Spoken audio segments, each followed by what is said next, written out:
Welcome to Uptown Chats, a podcast where we share stories about environmental justice by and for everyday people. I'm your co-host, Jaron. And I'm your other co-host, Lonnie. Today we're celebrating Asian American and Pacific Islander Heritage Month, also known as AAPI Heritage Month, with WEAC's Federal Policy Legislative Coordinator, AJ Yuan. But before we get into that, Jaron, can you let the people know what WEAC's mission? I sure can. WEAC's mission is to build healthy communities by ensuring that people of color and or low-income residents participate meaningfully in the creation of sound and fair environmental health and protection policies and practices. Thank you.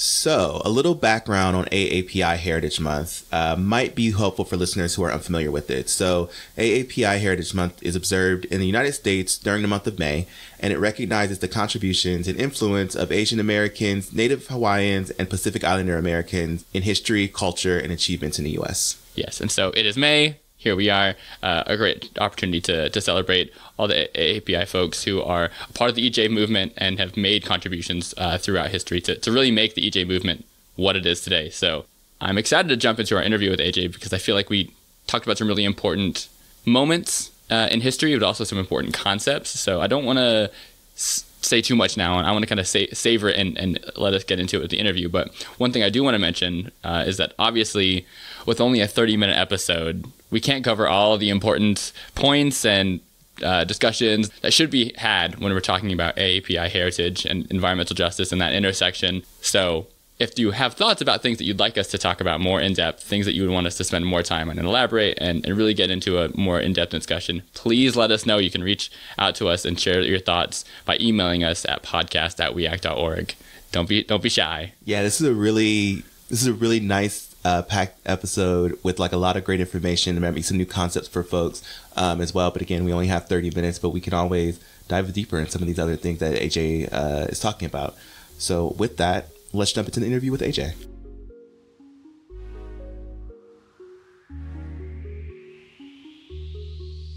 All right. Thank you so much for joining us, AJ. We're happy to have you on the show. This is a really special episode, and I feel like we're grateful that you are joining us to kind of share some of your experience, help us cover some really important history to celebrate Asian American Pacific Islander Heritage Month. So thank you. Do you want to give us a quick introduction for all of our listeners? Yeah, and thank you so much for having me. Really excited to talk about this topic. My name is AJ Yuan. I am the legislative coordinator here at WEAC in our Washington, D.C. office. So before we get too far in, I know that we're obviously talking about Asian American Pacific Islander Heritage Month, and an important piece of that is really understanding the history of what's led us to this moment where we are in time, thinking about the environmental justice movement. Asian Americans have played such an important role that I think people often forget in creating the environmental justice movement really on in those early days, even, around the time that WEAC was starting, in fact. So I'm glad that you're here to join us to help us talk about some of those historical pieces. So where would you like us to start? Where do you think we should start in this time travel back? Yeah, I mean, I think it'd be great to kind of start at the very beginning of, Asian American history in this country. I think like a lot of our history is not really taught, in traditional like school settings. I mean, I do feel like Asian Americans are a small percentage, of the population here in America, but we have been here since the start, and we've been like instrumental in like creating this country, and have also been, a massive critical part of like civil rights movements, the environmental justice movement, as you mentioned. So yeah, I can start at the very beginning of Asian American history if that works. That sounds great. Awesome. I mean, I would say like the very first wave of Asian American immigration came in the early 19th century. After the abolition of slavery, a lot of white industrialists and farm owners were looking for a source of quote unquote cheap labor. During this time, a lot of, Asian people, laborers were kind of tricked, coerced. A lot of them were in debt, and they were brought over here to America to serve as indentured servants to replace slavery. And so during this time, you see a lot of Japanese Americans being brought to plantations in Hawaii. You see a lot of Chinese laborers being brought over during the California Gold Rush. Something that a lot of people might have heard of, but maybe not know specifics of, is that actually 90% of the workforce that built the Transcontinental Railroad was Chinese American. And the conditions for these like indentured laborers, indentured workers were pretty horrible, pretty horrendous. Chinese workers who built the Transcontinental Railroad were often given like the most dangerous tasks of, using explosives to blow through mountains. And actually, there was a massive strike during the building of the railroad, one of like the very first of its kind, where Chinese laborers were asking for higher wages, for better protections during the work that they were doing. And then, to talk more about, I guess, the Japanese laborers working in Hawaii on sugar plantations there, some direct resources I'd love to uplift is a book called All I Asking For Is My Body by Milton Murayama. He talks about his like personal experience of working on a plantation and, how I think laborers, working on these white-owned plantations were really racialized. Asian Americans were seen as machines almost, that they could work in horrible conditions. They were still like, quote unquote industrious and hardworking. And a lot of like these legacy stereotypes you hear about today kind of started from that time period, of how people were treating like Asian laborers who first came here. I think a lot of stereotypes about, Asian Americans being quote unquote, following directions or quote unquote following the rules or being docile definitely come from those early days in that first wave of immigration. I was just going to say, I think it's also really fascinating when you think about kind of like environmental justice as a movement itself. We often kind of lump all people of color together. And so, I really always appreciate being able to take some time to piece out some of those identities and really understand kind of what their role is, not just for environmental justice, but also understanding the past in their history that would lead them to be a part of something like an environmental justice movement, because a lot of what we talk about is rectifying and fixing things from the past that have happened, that have become systemic and part of kind of like our present day or more modern policy and rulemaking. So I think it's very important to always understand kind of people's history and struggle as well, because commonality here with a lot of other folks of color is, bondage, racism, some type of injustice, voting, all of those kind of things, just rights in general. Yeah, and I feel like something that you touched on, AJ, specifically thinking about working conditions, and you go back and look at the some of the important pieces of the environmental justice movement. So much of those early action items were centered around working conditions, for sanitation folks or for other folks, and even before some of like the documented pieces, landmark moments in the environmental justice movement. Of course, so many of the concerns for people of color are tied to labor and working conditions, just like you mentioned for all folks, all, people of color who are in these really kind of front lines working conditions, really bearing the brunt of all that burden. So kind of building off of of some of those pieces that you touched on, we'll continue to work our way forward in time. I know there's some other key moments in history that I think really thread this needle in terms of thinking about the role of racism and also this convergence of Asian Black solidarity. And I know that's something that is really important as part of this timeline and fitting into this environmental justice narrative. So I'd love to hear your thoughts about how that kind of fits into these pieces of history that you're mentioning. Yeah, I think a really important piece of this is how Asian Americans were first racialized. Like I mentioned, we were seen as machines, and like these stereotypes about us being like hardworking, industrious, were already kind of starting to form in the early 19th century. But actually, I think another important piece of this is the fact that a lot of other immigrants, particularly Irish immigrants and Irish unionists and on the West Coast around this time were actually not very happy with the immigration that was coming over, particularly Chinese labor. And they saw that like these Chinese laborers as quote unquote stealing their jobs. And a lot of propaganda, a lot of politicizing started to happen. And around this time, like stereotypes about Chinese people being the quote unquote yellow peril that was going to come over here, steal people's jobs. A lot of like stereotypes about Chinese Americans being like a perpetual foreigner started to come up. And this led to like federal legislation that was designed to prevent immigration from East Asian countries, and to prevent naturalization of Asian Americans. And I think that legacy definitely has been present like throughout American history, of this idea that Asians are like this perpetual foreigner. To kind of wrap it all together, I think because Asian Americans are suffering from this stereotype in America at this time of like being willing to work the worst conditions and being willing to, stomach or tolerate like poor working conditions. They're usually resorted to, jobs that are exposing them to like toxic pollutants. I think a really good example of this is a lot of Asian and also Latino women were working in semiconductor factories around this time. And also I would want to mention like Filipino farm workers who were also exposed to pesticides and other toxics. And I think this led to, Asian Americans wanting to be a part of the environmental justice movement, especially when the first National People of Color Environmental Leadership Summit was hosted in 1991. There were a few, Asian Americans who showed up as delegates, and I definitely want to uplift the work of Lisa Ng, who wrote about this for her master's thesis as part of the Graduate Center at the City University of New York. She did like a lot of interviews with the Asian American delegates at the summit, and she describes how a lot of Asian Americans went to the summit and, people weren't really sure about the place of Asian Americans in the environmental justice movement. Absolutely. I'm glad that you brought up the first National People of Color Environmental Justice Leadership Summit, because that actually ties into, a little moment that we had on this podcast before. We had Vernice Miller-Travis on the show with us, and she mentioned one of the really pivotal people that she had a chance to work with as a part of, her report on toxic waste and race was working with Charles Lee, who was a big part of that summit, and helping to really bring out this narrative of people of color, including Black community, the Asian American community, of bearing the burden of these polluting facilities, both in living in proximity to them and also in working conditions, right? And all the things that you're mentioning. So I appreciate you bringing that piece of the story, and it comes full circle with our conversation with Vernice as well. Yeah, and the importance of that summit as well was largely because it changed what we thought about as environment, right? So it took it from just kind of thinking of forest and trees and ice caps, and those kind of things, to think about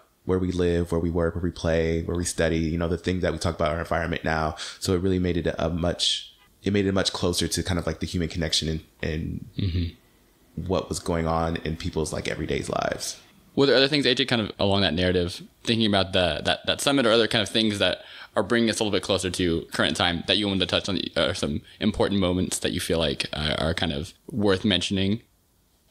Yeah, I mean, I think from the summit, I think the biggest piece that came out of it for, Asian Americans in particular, were that a lot of delegates that were representing Asian American communities ended up forming the Asian Pacific Environmental Network, which is this, massive Asian American environmental justice organization. They're centered in the Bay Area in California, and they've been advocating for, workers and people living in the community there. Richmond in California, which is in the East Bay, is home to a number of Chevron facilities, and there have been explosions. There's constantly flare-ups like throughout history, throughout the time that Chevron has been operating in that community. And so APAN has been doing a ton of work to combat that and to protect the community there. Yeah, absolutely. I mean, that's so much of what that summit was about, I feel like, is creating the space for these groups to kind of organize and feel empowered that, they're not alone in doing this work.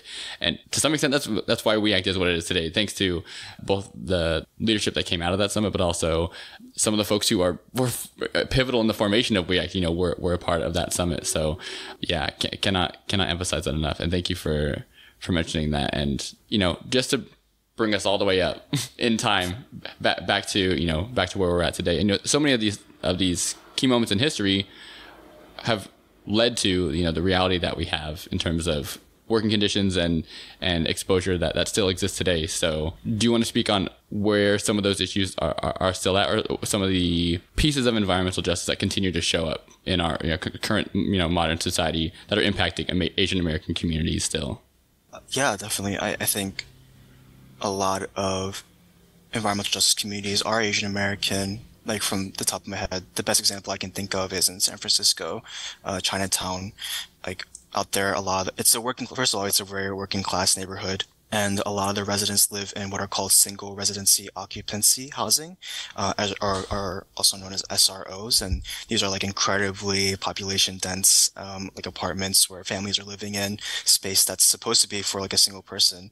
But entire families are living in them, and they're exposed to a lot of indoor air pollution as well as outdoor air pollution, because Chinatowns across the United States are often sited next to highways, next to polluting facilities.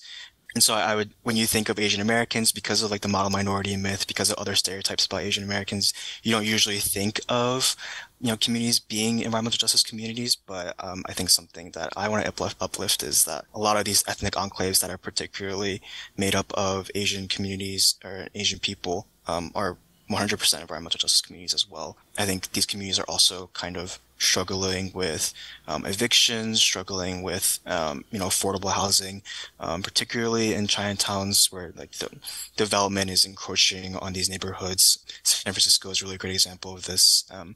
And recently there was like a new stadium proposed to be built in Philadelphia, Chinatown. Washington, D.C., Chinatown is like another example of this. And I feel like I'm focusing on Chinatowns, but this happens in other communities as well. Yeah, but it makes sense to think about Chinatowns, especially as a way as we think as kind of the history that you described as well. Ethnic enclaves are created because of solidarity, and when you have migration and immigration going on, people who have shared cultures and values, they seem to live in similar areas and spaces. And not coincidentally, this is the whole kind of point of the environmental justice movement, those areas where non-white individuals congregate and call their home and their environment become sacrifice zones or dumping grounds for toxic pollutant areas, or they're built up around undesirable areas, like through where highways are built and other parts of cities, especially in the urban areas. So we talked a lot about, and we definitely appreciate you hearing kind of like a bit of the past, and then also some of the present and current issues when it comes to environmental justice and Asian Americans. But we want to take a second to talk a little bit about you. And we're celebrating AAPI Heritage Month, and so we want to celebrate you, AJ, a little bit. As part of being part of the We Act team.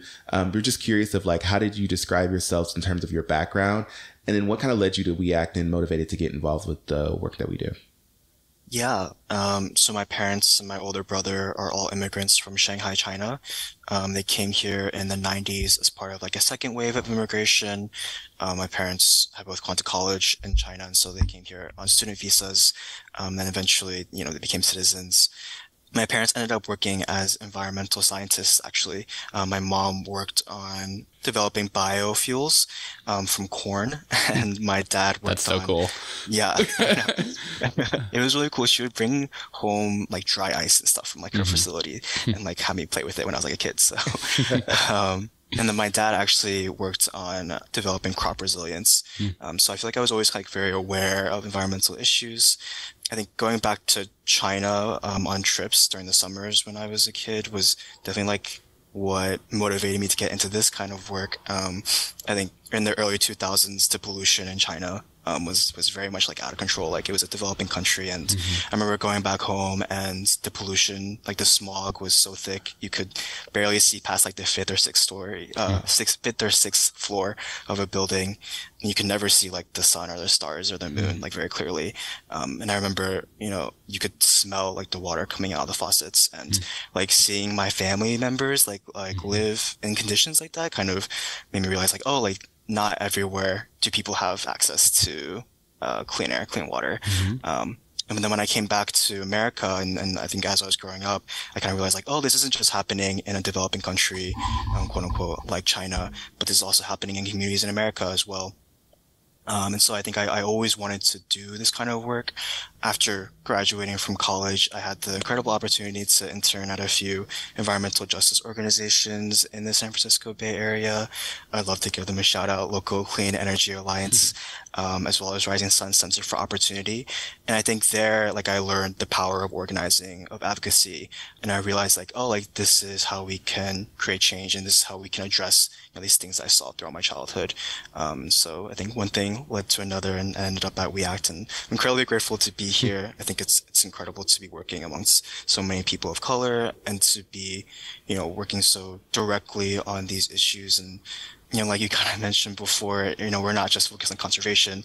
We're not just focused on like the environment or the planet, but we're focused on how people are being affected by, climate change and these other issues. So I'm incredibly grateful to be here at We Act. Yeah. And we're grateful to have you on this episode, and you're really coming through with the plugs. You're making all these shout outs to people. This is how we know you're connected. You have all these connections. You're like, all right, I got to call out my peeps all over the place. But it's also so funny to me that you mentioned that both your parents are kind of sort of in the environmental space, because we had a whole conversation last month with Stephanie from Riverside Park Conservancy, and we had this whole conversation about trying to explain your work to your parents. And when you talk about working in the quote unquote the environmental space or environmental justice, sometimes they're just like, oh, so you work in a park or something like that, or just trying to explain that. So hopefully that means that your parents maybe get your work a little bit. I don't know if that's true or not. Yeah, I think because my mom was working on developing biofuels, so she was kind of aware of problems of oil and gas build out. And so when I talk to her now about like the clean energy and renewable energy programs that we're trying to focus on, I think she definitely gets it for sure. Yeah, that's awesome. It must be nice. It must be nice, right? Must be nice. Yeah. Anyway, but we'd also love to hear a little bit more about, some of the stuff that you're working on now. You're working in our federal policy office, and there's so much, I feel like, that goes on at the federal level, and y'all are doing a lot. So do you want to tell us a little bit about, one or two of the projects that you're working on? Yeah. So I work on the congressional affairs portfolio. We do a lot of advocacy and lobbying directly to Congress, to make sure that environmental justice priorities are showing up in legislation and other actions that they do. We also do a lot of like education to Congress. We host a lot of briefings, and we just try to make sure that people are aware of like what priorities environmental justice communities are championing. Mm-hmm. And I think my favorite part of this job is connecting other groups, other environmental justice communities and leaders and activists to their representatives in Congress and making sure that their voices are heard. I definitely see that as, my role and why I'm here. It's to censor these voices and make sure that they're the ones not just like having a seat at the table, but leading these environmental policy decision making. And don't let his calm demeanor fool you. That job is not easy. If anyone's keeping up with the state of Congress, I think there was like alerts coming from the federal policy team office of like, there's always a perpetual shutdown threat, which impacts the work that they do and connecting with Congress. And so it's definitely not an easy job, as calm as AJ is describing it. Yeah. That work is like the embodiment of that meme. Like, this is fine. Yeah, that is flames everywhere. I feel like that's what we were probably looking at right now with AJ, just sitting there, cup of coffee, flames everywhere. Yeah. This is fine. Yeah. Definitely appreciate it. But I would also say I think a lot of this work becomes easier because we have like really great allies and champions in Congress, who are on board with our priorities and are working to progress them in their own offices as well.